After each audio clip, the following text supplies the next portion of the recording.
Hey everybody, it's TR, and this is going to be part one of a multi-part series entitled Lemons.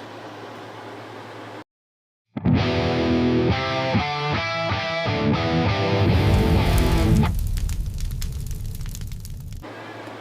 know that saying, when life gives you lemons, you make lemonade? I've got some lemonade. It's good too. Oh yeah, that's not what this is about.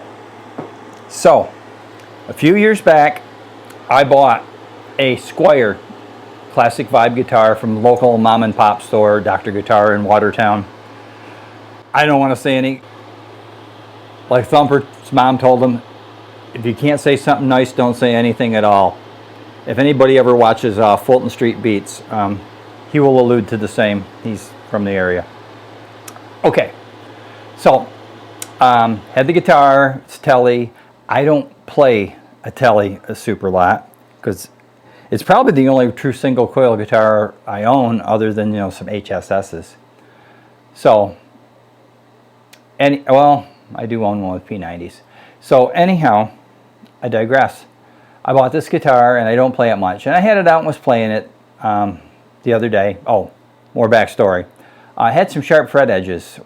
Shortly after I got it, I decided I would dress them out, and I'm like a good boy, put painter's tape to protect the fingerboard and stuff because they have a very high gloss lacquer finish on them. And when I took the painter's tape off, a big chunk of the lacquer came off with the tape. I don't think that's supposed to work that way. Speculating maybe there was some dust or something on it when it got sprayed underneath that part, and the only thing holding it together was maybe the lacquer where it was attached at the frets. I don't know. I rolled with it. I figured, Tellys look cool when they're beat up. So I had it out the other day and was playing it, and I noticed the nut, the B and E string, were cut way too deep. Now, I never touched this nut. Wasn't me, okay? Came that way. So I decided I would put a new nut in it. So I got a Geiger bone nut. The nut that came in it was bone, by the way. Could have filled it. Didn't. Got a Geiger bone nut. Had to thin it down to make it fit in the slot, and had to cut the slots. Did it to perfection. Happy camper. Future me. What I did mean to show you is this classic vibe neck. People have noticed that the made in Indonesia Fender standards have the walnut insert for where the truss rod is. Well, these do too, and I wasn't sure if it was just brown plastic, because the Mexican, made in Mexico ones are black plastic. Wasn't sure if it was brown colored plastic or if it was the walnut. Well, it's walnut. It's some kind of a brown wood, and here's a picture of it. You can see that's what it is. In the past, I'd had a problem with a buzzing fret that was lifted and needed to be tapped back in. Well, as I started playing it, that reared its ugly head again. So I tapped it in with a hammer, and it played okay for a while, but it tended to want to pop back up. So I decided, I know what I need to do. I need to glue this fret down. So I did. I put some glue in there and clamped it down. Let me say, I never did a fret level or anything on this either. The only thing I do is dress the ends. So I clamp it down, glue it, and I go to play it, and darned if the stupid thing isn't low now. Well, I don't want to take all the frets down so there's no meat left to accommodate that one fret that obviously wasn't seated right when it was leveled at the factory. So yeah, everybody's bashing Fenders, so Squire. Let's bash that, right? Anyway, so that was. From the get-go, I had nut slots cut too deep, and I had a fret that was not seated well and had been leveled to a point where it was unusable when you did seat it. So I decided I was going to refret it. Well, I don't like that high gloss finish on it, so I satined it.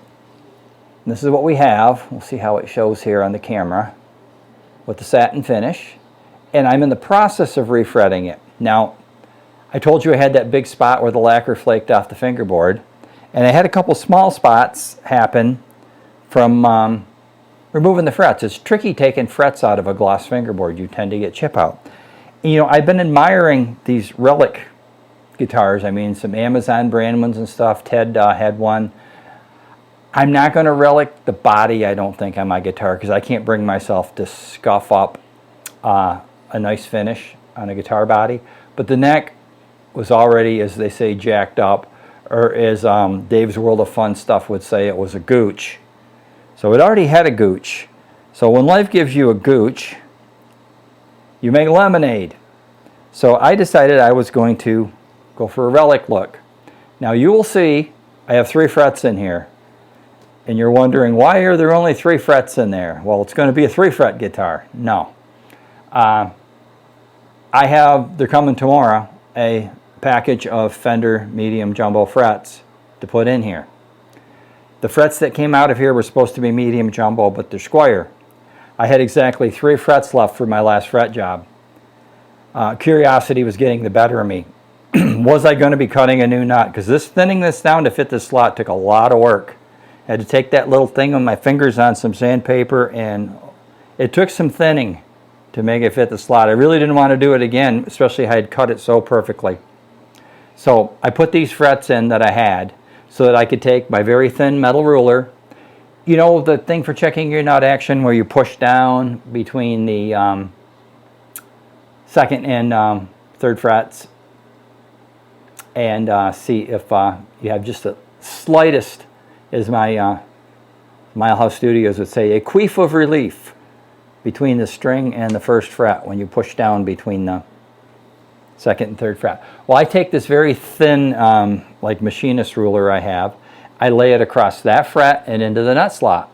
And then I take a piece of paper, and is there a slight space under here? Now, I can work with a tight tolerance, mind you, because I will be leveling these frets. So they're going to get a little lower. But is there a queef of relief? And yes, there was. And in theory, there should be, because they're the same size frets. It's a Fender product, but I don't know that the Indonesian factory, the Court factory, uses the Fender frets or what frets they use, where I ordered Fender, made in Japan Fender frets. They look very similar to what was in here. And my little queef of relief test proved that it's going to work. And tomorrow the rest of the frets are going to come, and maybe I'll show you just a little bit of me doing that. But the big thing is a finished, follow-up finish, anyways, final part of the video where you will get to see the Telecaster in action. So that's my When Life Gives You Lemons, You Make Lemonade. Cheers.